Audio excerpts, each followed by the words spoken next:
সালামু আলাইকুম। Chia seed ছোট ছোট দানার একটি খাবার। এর ভিতরে রয়েছে অনেক পুষ্টি এবং এটাতে রয়েছে ওমেগা 3 সমৃদ্ধ, যা হার্টকে ভালো রাখতে অনেক সহায়ক। এটি ওজন নিয়ন্ত্রণে অনেক সহায়ক।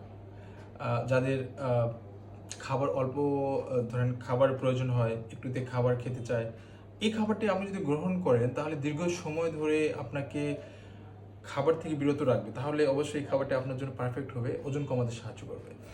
এই খাবারটি এনার্জি বাড়ায়, সারাদিন সতেজ থাকতে প্রচুর সাহায্য করবে। ধরেন আপনি অফিস করছেন, আপনি একটু পানির মধ্যে এটি রাখতে পারেন, হয়তো একটু পর পর খেতে পারেন। আবার অনেকেই একটি কাজ করতে পারেন, সকালবেলা একটু পানিতে 1-2 চামচ ভিজিয়ে খেতে পারেন। এটি ত্বক ও চুলের জন্য খুবই ভালো কাজ করে, স্কিন গ্লো ও হেয়ার হেলথ উন্নত করে। ডায়াবেটিস নিয়ন্ত্রণে এই খাবারটি সহায়ক। রক্তের শর্করা মাত্রা ব্যালেন্স করতে সাহায্য করে। প্রতিদিন 1-2 চামচ এই খাবারটি আপনার জন্য হতে পারে একটি পুষ্টি ভরপুর একটি খাবার। সো যারা এখনও এই খাবারটি সংগ্রহ করেনি, তাহলে আমাদের এই স্ক্রিনে দেওয়া নাম্বারে কল করুন অথবা মেসেজ করুন এবং অর্ডার নাও বাটনে ক্লিক করুন। আল্লাহ হাফেজ।